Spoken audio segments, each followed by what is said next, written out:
question qui sera tranchée par la constitution civile du clergé. Voilà. Cet acte est décisif, comme l'a montré Burke dans ses réflexions sur la Révolution en France. Décisif parce que 2 mois après la proclamation de la propriété comme inviolable et sacrée, on nationalise le premier propriétaire du pays. Voilà. Ce qui montre bien que les principes abstraits sont en réalité très dangereux pour les principes concrets, que les libertés abstraites sont dangereuses pour les libertés concrètes. Voilà. Et que la Révolution ne reculera devant rien pour triompher, quitte à piétiner concrètement ou avoir l'air de piétiner ce qu'elle vient de proclamer officiellement peu de temps auparavant. Voilà. Ça, c'est la première leçon. Elle ouvre des perspectives immenses, et ces perspectives, elles conduisent jusqu'au tribunal révolutionnaire. Voilà. La deuxième conséquence, c'est que l'on a complètement démantelé la puissance sociale du clergé. On a nationalisé les biens du clergé concrètement pour mettre fin au clergé en tant qu'ordre.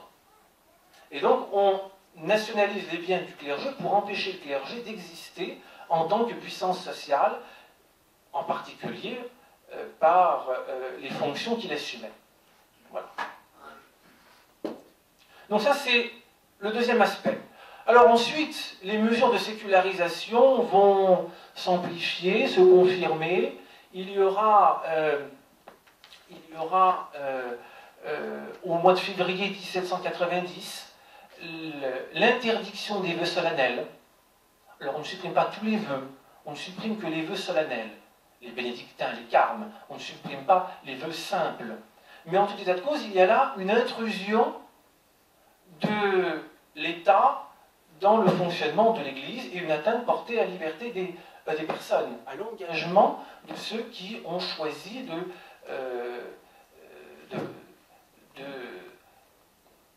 d'entrer en religion et de prêter des vœux solennels. Bien. Pour d'ailleurs faire cette réforme, ce que l'on ne sait pas, on a triché, on a changé les règles. Car cette décision de suppression, d'interdiction des vœux solennels a été proposée par le comité ecclésiastique, qui était initialement composé de 15 membres, pardon, et dans lequel il n'y avait pas de véritable majorité pour une telle réforme. Il y avait même des gens très hostiles, comme l'évêque de Clermont, Monseigneur de Bonal. Qu'a-t-on fait le 7 février? On a porté le nombre des membres du comité ecclésiastique de 15 à 30. On a donc changé la majorité en y mettant toutes sortes de gens hostiles à l'Église. Et le 11 février, Treillard a pu proposer cette réforme. Voilà, le tour de passe-passe était fait. On a changé les règles pour pouvoir procéder à cette réforme. Alors cette sécularisation, elle va s'accentuer, elle est confirmée par la constitution civile du clergé, dont je vous reparlerai, et elle glisse vers la persécution anticatholique dès la fin de l'ère de la Constituante et d'une manière magistrale dès la réunion de l'Assemblée législative en septembre 1791. Ce qui conduit à cette persécution, c'est l'application du décret sur le serment des prêtres qui découle de la constitution civile du clergé. Vous savez que la constitution civile du clergé réformait de fond en comble et d'une manière unilatérale l'organisation de l'Église de France, que cette modification était condamnée par Rome, et que pour obtenir l'adhésion des prêtres à cette réforme, on avait demandé à tout ecclésiastique de prêter un serment d'adhésion, le fameux serment des prêtres, serment obligatoire pour pouvoir exercer les fonctions de curé de paroisse. La France a été coupée en deux, la moitié des prêtres ont refusé de prêter serment, l'autre moitié l'a accepté. Bien. Je vous passe le détail des chiffres, on est très proche du 50-50. Une France coupée en deux. Et évidemment des pressions qui s'exercent sur les prêtres assermentés, en particulier dans les régions où ces prêtres assermentés sont massivement majoritaires, l'Alsace, le Nord, le sud du Massif central et puis l'Ouest, Bretagne, Maine-Anjou, Basse-Normandie. Et dans les départements concernés, des mesures de persécution sont prises très tôt. C'est le 21 avril 1791 que le Finistère, le directoire du Finistère, décide l'éloignement des prêtres assermentés de leur paroisse à plus de 4 lieues. Un mois plus tard, le 24 mai, le Maine-et-Loire fait mieux, puisqu'il oblige les prêtres réfractaires à résider au chef-lieu de département. Et comme cette idée paraît excellente aux révolutionnaires, eh bien, le Bas-Rhin, la Loire inférieure, la Seine-Maritime, le Nord, la Haute-Garonne, la Saône-et-Loire, l'Orne, le Doubs, le Pas-de-Calais imitent l'exemple du Maine-et-Loire dans les semaines qui suivent, dès le début de l'été. Lorsque l'Assemblée législative se réunit, cette Assemblée législative est composée de députés qui sont des hommes complètement nouveaux.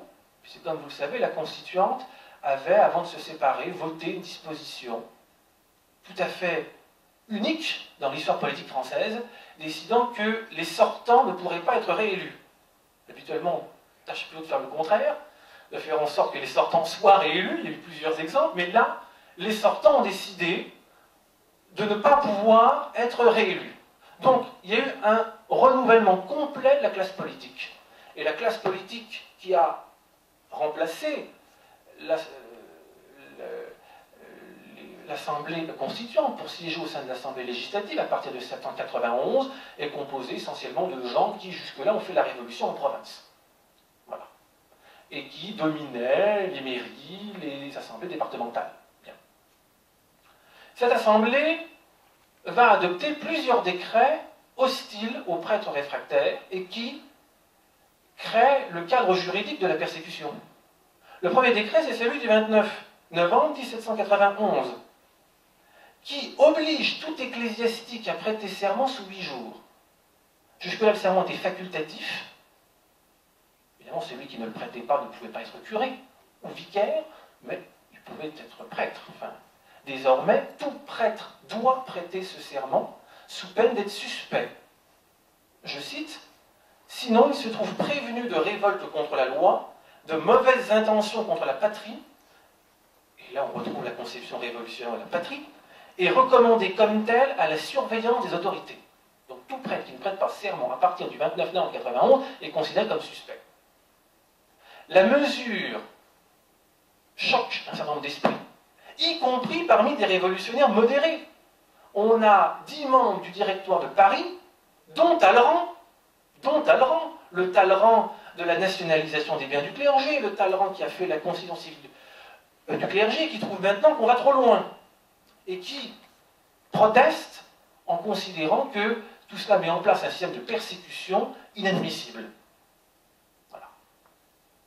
Et Louis XVI, fort de ses protestations, fort des conseils de son entourage, fort aussi de sa détermination à ne plus reculer sur des questions religieuses, parce que Louis XVI regrette profondément d'avoir signé le décret sur la conscience civile du clergé. Il regrette d'avoir signé le décret sur le serment des prêtres. Et il en voit les fruits, et ces fruits le tarot, le mine. Louis XVI met son veto. Il met son veto. Ça ne fait pas reculer pour autant l'Assemblée législative, qui va adopter 6 mois plus tard un autre décret encore plus dur, décret du 27 mai 1792, et qui permet